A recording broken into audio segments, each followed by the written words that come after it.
So we are presenting our project titled AI-based screening for retinopathy of prematurity under the guidance of our mentor Amuda ma'am. So first let us understand what retinopathy of prematurity or ROP is. ROP is a disorder that mainly affects premature babies where the blood vessels in the retina are not fully developed at birth. As the baby develops, these vessels can grow abnormally and can cause damage to the retina. ROP is classified based on zone stages and vascular status, which helps doctors determine the location and severity of the disease. As the disease progresses, it can develop from a demarcation line to a ridge and then to abnormal blood vessel growth. In severe cases, it can cause retinal detachment and permanent vision loss. Therefore, early screening and timely diagnosis are extremely important.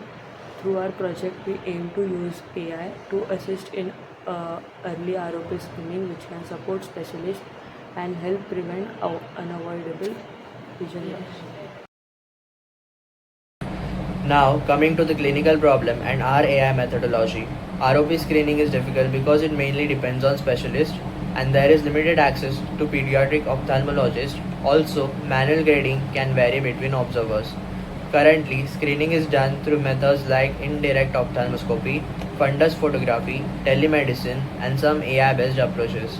For our AI pipeline, we first take the fundus image as input, then we perform circle cropping to remove the black and non-retinal areas. Next, CLHE improves local contrast. After that, we extract the green channel which help us emphasize the retinal blood vessel structure while reducing color variation.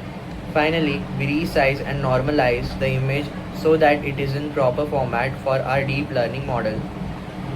So, this processing steps helps us obtain cleaner and more informative retinal image before classification. Let's look at our project's evolution in automated ROP detection.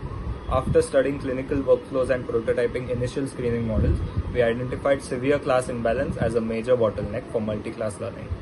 To solve this, we resampled our dataset and benchmarked state-of-the-art vision architectures on a rebalanced 6-class ROP task. Across 1691 held-out images, EfficientNet version 2 small at 20.2 million parameters emerged as a top model, achieving an AUC of nearly 0.90 and an accuracy of 64.87%, along with a QWK of 0.5939, outperforming Date 3S, Convenex, and CA Pharma. Crucially, on our cross-site Shenzhen holdout dataset of 740 images, EfficientNet version 2 small demonstrated exceptional generalization, reaching 86.35% of accuracy and a 0.9488 QWK and up to 97% precision on critical aggressive posterior ROP cases. This slide summarizes our current model performance and overall progressions of this project.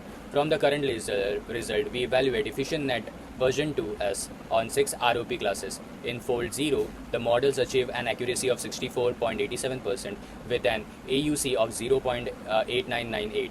The result shows that the model performs well from the normal class with a recalls of 94.1% and also performs reasonable well for stage 3 and stage 4-5.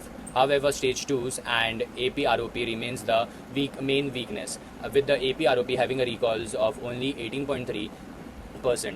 This shows the accuracy along is not efficient. So, we need to consider metrics such as micro F1 balancing accuracies and AWQ.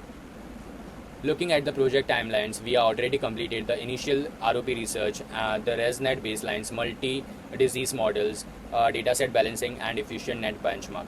Currently, we are focusing on RETF founding trainings and collecting real-world fundus images from hospital. The next steps is to validate and refine the model through error analysis, improve the weaker classes, and evaluate how well the models generalize across different clinical slides.